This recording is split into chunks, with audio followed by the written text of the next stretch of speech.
यहाँ पे जितना सारी चीज़ मतलब जितनी मैंने अभी बताया कि ये क्रोमोटिन है, ये केंद्रिका है, ऐसे मतलब जितना बताया वहाँ पे सारे पार्ट्स का थोड़ा थोड़ा डिस्क्राइब करके डिटेल में बताया गया है। वही सेम चीज़ें वहाँ का यहाँ पे है। यहाँ पे मैंने आप लोगों को बताया था भीतरी सतह बाहरी सतह ये दोनों मिलाकर क्या होते हैं, केंद्रक झिल्ली बनाते हैं। केंद्रक के चारों ओर दोहरी परत होती है जिसे हम क्या कहते हैं, झिल्ली कहते हैं, मतलब केंद्रक झिल्ली कहते हैं।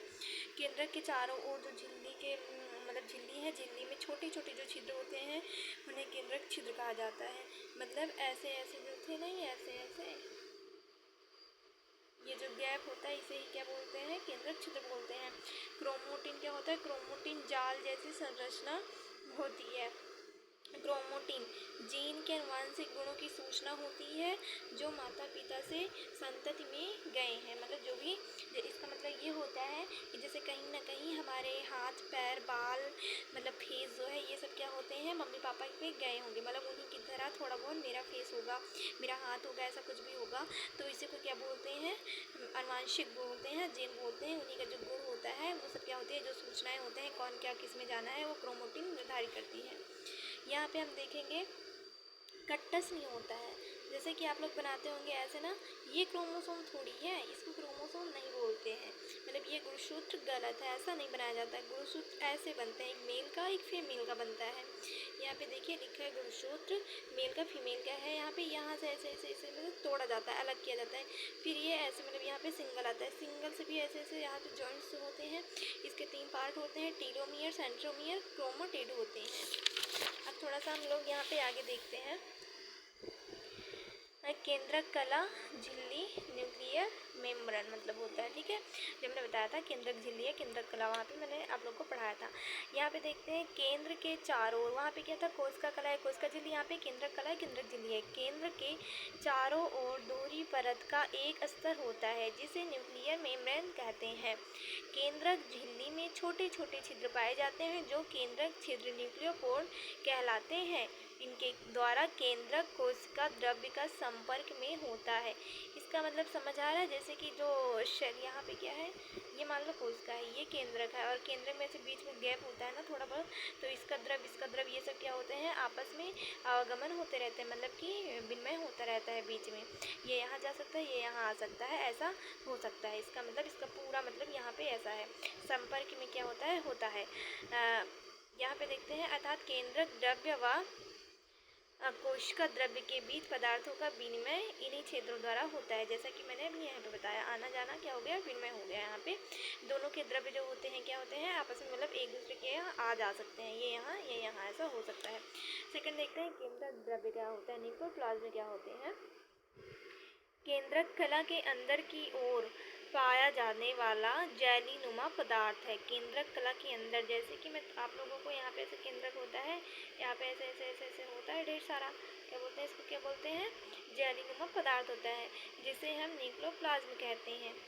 यह पानी या सॉल अवस्था में होती है, पानी या सॉल अवस्था में होती है, किंतु आवश्यकता अनुसार जेल में परिवर्तित हो जाती है। जब इसको आवश्यकता पड़ती है कि हमको नहीं ऐसा मतलब अपने स्थिति के अनुसार या फिर ऐसा कुछ भी सिचुएशन इसको लगता है तो क्या हो जाता है, जेलीनुमा हो जाती है, वरना पानी की तरह ये नॉर्मली होती रहती, मतलब होता है ऑलमोस्ट। इसी में क्रोमोटिन व केंद्रिका पाए जाते हैं। इसी में क्या होते हैं, क्रोमोटिन या केंद्रिका पाए जाते हैं। मैंने अभी आप लोगों को दिखाया था, ये हो गया क्या है, केंद्रक, और इसी में ऐसे मैंने आप लोग को ऐसे ऐसे तार की तरह थोड़ा थोड़ा ऐसे ऐसे गुथे हुए दिखाए थे, धागे जैसी संरचना। यहाँ पे देखते हैं थर्ड केंद्रिका, ठीक है, केंद्रिका देखते हैं यहाँ पे। इसकी खोज क्या है, फोंटाना ने की थी। केंद्रिका की खोज क्या है, केंद्रिका जैसे कि ये था केंद्रक हो गया, ये केंद्रक के अंदर है, मैं आप लोग को ऐसे दिखाई दी साइड में केंद्रिका। तो यहाँ पे क्या हो गया, इसकी खोज फोंटाना ने की थी एवं न्यूक्लियोलस नाम बोमन ने दिया। इसे कैरियोसॉग अथवा एंडोसोम भी कहते हैं। प्रायः एक केंद्रक में एक ही केंद्रिका होती है। जैसे कि ये क्या हो गया, ये कोशिका हो गई। अब कोशिका में क्या हुआ, ये केंद्रक बीच में आ गया। एक केंद्रक में यहाँ पे साइड में एक केंद्रिका होती है, समझ आया। ये क्या हो गया, सेल हो गया कोशिका, और ये क्या हो गया, मतलब न्यूक्लियस केंद्रक, और ये भी क्या हो गया, न्यूक्लियस मतलब कि केंद्रिका, समझ आया। अब यहाँ से हम लोग इसको देखेंगे थोड़ा सा। यह गोल अंडाकार होती है। यह कैसी होती है?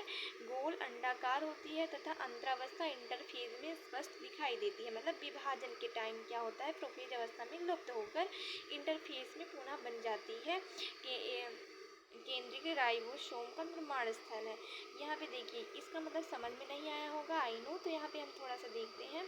जैसे कि ये हमारी कोशिका है, समझाने का मतलब यही है कि ये कोशिका है।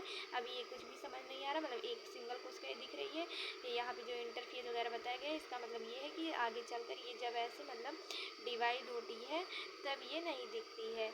मतलब डिवाइड क्या होती है, यहाँ पे देखेंगे स्पष्ट दिखती है।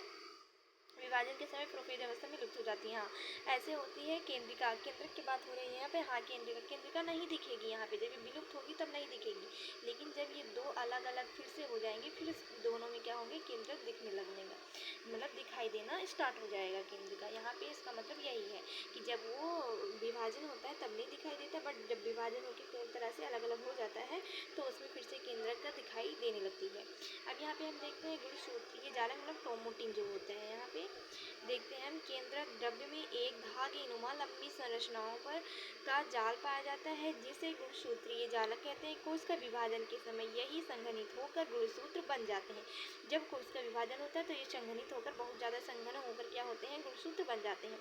कुछ स्थान पर गुणसूत्रीय जालक अधिक संघन, मजबूत व गुंथे हुए होते हैं जिसे विषम गुणसूत्रीय जालक कहते हैं। यहाँ पे हम थोड़ा सा देखेंगे इसको। यहाँ पे क्या है, ऐसे ही तो था, हम लोगों ने यहाँ पे अभी जस्ट देखा था। ये सेल हो गया, सेल के अंदर क्या हो गया, मतलब केंद्रिका हो गया, केंद्रक के अंदर ऐसे मैंने आप लोग को ऐसे ये संरचना दिखाई थी। जस्ट यहाँ पे ये आ गया, ठीक है। यहाँ से इसको हम यहाँ से कट करेंगे, थोड़ा सा कट करेंगे तो ये ऐसे दिखाई देगा। इसको मतलब और खींचेंगे थोड़ा सा, इसको यहाँ से और फैलाएंगे, खींचेंगे, मतलब क्या होगा, यहाँ से खींचने के बाद ऐसे संरचना मिलेगी। अब इसको यहाँ से कट करके थोड़ा सा और खींचेंगे, और खींचने के बाद क्या होता है, ऐसे ये मतलब हाँ, यहाँ से ऐसे कट करेंगे तो खींचेंगे, और जब बहुत ज़्यादा इसको खींचेंगे तो हमको जीन दिखाई देगा। तो इसको हम नॉर्मली सिंपल बोलते हैं गुणसूत्र। फिर यहाँ से परिवर्तन हुआ ये, तो ये क्या हो गया, जीन हो गया। अब यहाँ से इतना पार्ट कट करेंगे, मतलब ये डीएनए हो गया, इतना कट करेंगे, ये मतलब जीन हो गया। जब इतना कट करेंगे तो इसे जीन में क्या होता है, डीएनए होता है। यहाँ पे हम लोग इसमें फिर बहुत ज़्यादा जूम करने के बाद हमको पता चलता है मतलब जीन, डीएनए, गुणसूत्र तीनों में फ़र्क क्या है। फ़र्क क्या है, मतलब सेम चीज़ें हैं, ये वही यहाँ पे है। उसी का थोड़ा और क्लियर रूप क्या होता है यहाँ पे हो जाता है, और थोड़ा क्लियर करूँ तो जीन ऐसे ही है। यहाँ पे गुणसूत्र देखते हैं नॉर्मली ये 46 होते हैं, मतलब इसका जो पेयर होता है 23 होता है, 23 मेल। यहाँ पे देखते हैं 22 मेल के हैं और 22 कितने हैं, फीमेल के हैं, मतलब सेम है। ये दोनों क्या होते हैं, मतलब सेम होते हैं। 23 जोड़ी होती है टोटल, तो 23 में 1 माइनस कर दो, 1 माइनस कर दो तो 20 बची, मतलब 22 बचा। तो 22 जोड़ी जो है मेल के सेम होता है, 22 फीमेल के होते हैं। और थोड़ा बहुत जो भी चेंज होता है वो एक वाला जो होता है, मतलब 23वां जोड़ा क्या होता है, एक्सचेंज मतलब चेंज हो जाता है। यहाँ पे XY, यहाँ पे XX हो जाता है। अब इसी से हम लोग निर्धारित करते हैं, हम लोग के मतलब यही डिपेंड करता है कि पुत्र होगा या पुत्री, मतलब संतान कौन सी प्राप्त होगी। तो यहाँ पे अगर Y और X मिला तो पुत्र की प्राप्ति होती है, और XX तो क्या होगी, पुत्री की प्राप्ति। अब यहाँ पे हम देखते हैं क्रोमोसोम बहुत मेन इंपॉर्टेंट है। क्रोमोसोम देखते हैं, कोश का विभाजन के समय केंद्रक का क्रोमैटिन पदार्थ गुणसूत्रीय जालक संघनित होकर छड़ या धागे के आकार का संरचना बना लेते हैं, जिन संरचनाओं को क्रोमोसोम कहा जाता है। प्रत्येक क्रोमोसोम 2 लंबवत धागे जैसे अर्धांशों का बना होता है, डेकोमेटिड कहे जाते हैं, जिसको हम क्या बोलते हैं, डेकोमेटिड कहे जाते हैं। दोनों क्रोमेटिड्स एक बिंदु सेंट्रोमियर पर आपस में जुड़े होते हैं। DNA हिस्टोन प्रोटीन्स व अन्य प्रोटीन से मिलकर बने होते हैं। ये सारे पार्ट्स क्या है, हम जस्ट हम लोगों ने क्या किया, पीछे इसको रिवाइज किया, मतलब रिवाइज किया, पढ़े हम लोगों ने, वही सेम चीज़ इसमें है जो मैंने आप लोगों को यहाँ पे पीछे बताया था। इसको 2 धागे नुमा मतलब संरचना इसको बता रहे हैं, ऐसे ही तो है, ऐसे ही तो था, ऐसे वही सेम चीज़ें हैं। अब यहाँ पे उसको, यहाँ पे देखिए, यहाँ पर भी वही बताया गया है। गुणसूत्र इधर वाला जो है फीमेल के, इधर वाला मेल के, यहाँ से टूटता है, ये क्या हो गया, गुणसूत्र हो गया। यहाँ पे थोड़ा सा और डिस्कस कर लेते हैं। क्रोमोसोम की खोज सर्वप्रथम सन 1875 में स्टॉकबर्गर ने की थी। तथा क्रोमोसोम शब्द का प्रयोग वाल्डेयर ने सन 1888 में कोश का विभाजन का अध्ययन करते हुए किया था। केंद्रक व क्रोमोसोम को एसिटिकॉर्मिन अविरंजित करने से वे स्पष्ट हो जाते हैं। केंद्रक व क्रोमोसोम को जब हम लोग क्या करते हैं, एसिटिकॉर्मिन कहते हैं, अविरंजित करने से वह स्पष्ट हो जाते हैं। इसका मतलब स्पष्ट एकदम अलग अलग हो जाते हैं। केंद्रक के कार्य यहाँ पे देखते हैं। फंक्शन ऑफ द न्यूक्लियस देखते हैं। केंद्रक कोशिका की सभी क्रियाओं को नियंत्रित करती है। उपापचय मेटाबॉलिक मतलब इसमें क्या बताया गया है, केंद्रक के कार्य देखते हैं। तो केंद्रक कोशिका जो मतलब केंद्रक क्या होती है, केंद्रक को शायद नहीं कन्फर्म है, वो बोलता है मतलब माइंड बोला जाता है शायद इसका सेल का माइंड बोला जाता है केंद्रक को। तो केंद्रक कोशिका की सभी कोशिका के जितने भी कार्य होंगे उसको क्या करेंगे, जैसे हमारे दिमाग सारे हैंडल करते हैं हमारी बॉडी में कैसे क्या हो रहा है, होने का मतलब कुछ भी होगा सबसे पहले सूचना इन्फॉर्मेशन क्या होता है माइंड को आता है। उसी प्रकार क्या होता है यहाँ पे केंद्रक सबका क्या है यहाँ पे देखता है कि मतलब कौन कैसे क्या है, जितने भी क्रियाएं हैं सबको नियंत्रित करता है केंद्रक सेल की। और सेकंड देखते हैं, यह कोशिकीय वृद्धि, प्रजनन, विकास, विभेदन का नियंत्रण करता है। मतलब वृद्धि का, प्रजनन का, विकास का, विभेदन का, इन सब चीज़ों का क्या करता है, कोशिका की वृद्धि, प्रजनन, विकास, ये सब जो है इसका केंद्रक क्या करता है, नियंत्रण करता है। वही सेम चीज़ें यहाँ पे है। यह जीन के रूप में जीव की सभी आनुवांशिक सूचनाओं को संग्रहित करता है। केंद्रक जो होता है जीन के रूप में जो कि जितनी भी मतलब आनुवांशिक सूचना होती है जीव की, जो आने वाला जीव होता है मतलब आगे पीढ़ी होती है उसको क्या करती है, संग्रहित करता है मतलब रखता है अपने पास। यह जीन के आनुवांशिक गुणों को पीढ़ी दर पीढ़ी लेकर जाता है और उसको नियंत्रित करता है। जैसे कि मान लो मेरी मम्मी के अंदर था कुछ भी, मान लो मेरी वॉइस सेम होती है या फिर फेस सेम होता है, वो सारे क्या है आनुवांशिक गुणों की पीढ़ी दर पीढ़ी मतलब मम्मी से मेरे में आ गया, तो ये क्या हो गया, ट्रांसफ़र होता रहता है मतलब पीढ़ी दर पीढ़ी मेरे में आया। अब यहाँ पे देखते हैं जीवों में कोशिकीय प्रजनन में केंद्रक महत्वपूर्ण भूमिका निभाता है। जीवों में जो है कोशिकीय प्रजनन जो होता है इसमें केंद्रक क्या है, बहुत ही महत्वपूर्ण भूमिका निभाता है।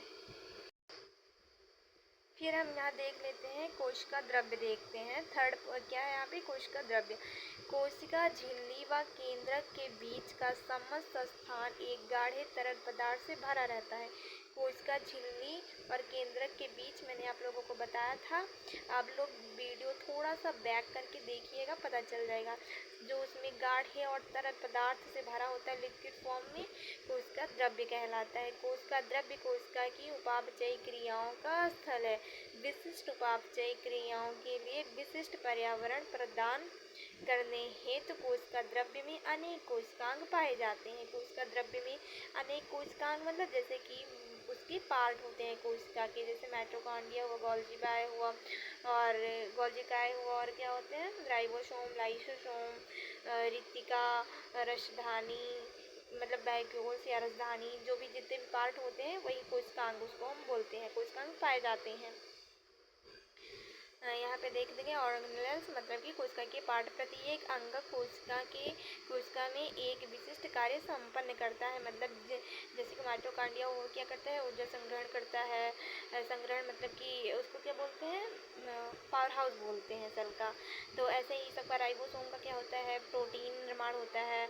लाइसोसोम का क्या होता है, शेड्यूलिंग मतलब जो वेस्ट ये होते हैं सेल होते हैं उनको बॉडी से बाहर करना, ऐसे ऐसे मतलब होता है। सबका अपना एक अहम महत्वपूर्ण भूमिका सब लोग अपना अपना निभाते हैं। कोशिका द्रव्य तथा केंद्रक दोनों मिलकर जीव द्रव्य का निर्माण करते हैं। कोशिका द्रव्य जो होता है, मान लो ये सेल है, सेल में जो द्रव्य भरा हुआ है और यहाँ पे केंद्रक है, केंद्रक में जो द्रव्य भरा है, ये दोनों क्या करते हैं, ये दोनों मिलाकर क्या करते हैं, जीव द्रव्य का क्या होता है, निर्माण करते हैं।